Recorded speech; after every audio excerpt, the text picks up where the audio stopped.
The Galactic Empire of the Genari had reigned for centuries, expanding its dominion with unparalleled might. Its fleets were unmatched, its rulers untouchable, and its influence deeply embedded in the fabric of interstellar society. To the Genari, dominance was not merely a privilege, it was an expectation, a birthright earned through their overwhelming technological supremacy. Then there were the humans, latecomers to the galactic stage. Hailing from Earth, they were more of a curiosity than a threat. They possessed no grand fleets, no ancient warrior traditions, and certainly no empire. The Genari viewed them as little more than an oddity, a civilization that had stumbled into space and survived by sheer luck. Their penchant for humor, chaotic culture, and absurdly diverse methods of warfare elicited both amusement and condescension from the broader galactic community. Among them, one human had briefly captured the attention of the universe. His name was John Hudson, though most had long since forgotten it. To those who knew of his exploits, he was something else entirely. He was the Baba Yaga. A ghost. A nightmare whispered in the dark corners of war rooms and bounty hunter hideouts. Yet, like all legends, his story had faded. He had disappeared, his wars fought, his vengeance spent. The Genari should have let him rest, but they didn't. The announcement was broadcast across every galactic network, a grand display of superiority. Emperor Ryo the Magnificent, flanked by his ministers, addressed the gathered council of the Empire. His voice dripped with theatrical scorn. This human, Ryo sneered, letting the word stretch as though it were an insult in itself. This relic of a primitive war culture once dared to believe he was a force to be reckoned with. But what has he become? A ghost of a lesser age, a forgotten myth clinging to life on some insignificant rock. He chuckled, a sound that rippled through the opulent chamber like the rustling of silk. I have seen his kind before. They fear war. They grow old, grow soft, and in time, they are nothing. The audience, composed of dignitaries, generals, and influential figures from across the empire, murmured in approval.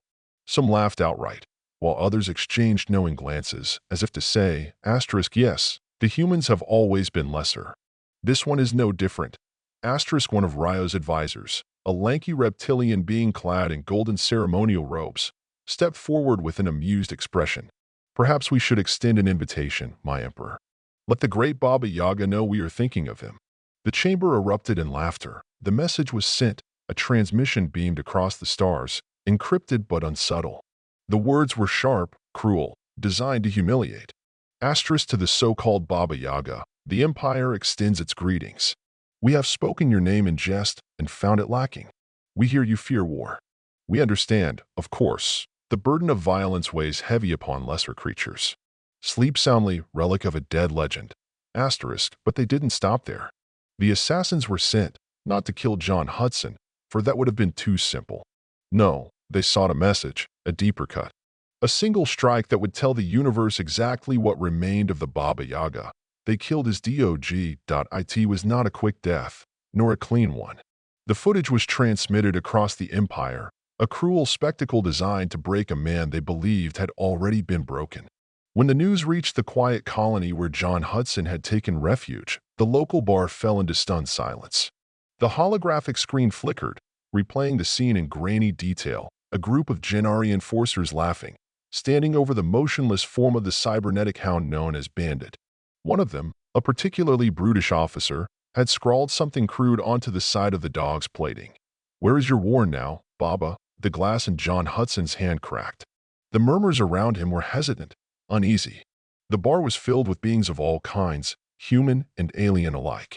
They knew who he was, or rather, who he had been. For years, he had lived among them as nothing more than another exile, another warrior past his prime. For years, they had assumed he had left that life behind. The bartender, a grizzled old Martian with cybernetic implants and a habit of minding his own business, stepped back. He had seen that look before. The man known as the Baba Yaga rose from his seat, placing the broken glass carefully on the counter. He flexed his fingers, testing the old stiffness in his knuckles, then turned to the silent room. Who did it? His voice was calm, too calm. A heavy silence followed. No one dared to speak, but the answer was already known. Hudson exhaled slowly, then reached into his jacket, pulling out an old Earth-made lighter. He turned it in his fingers absently, as if lost in thought. Then, without another word, he stepped out into the night. The first to die were the ones who had done the deed. The Genari officers, fresh from their victory, had gathered in a private lounge, toasting themselves with smug satisfaction. They never saw him coming.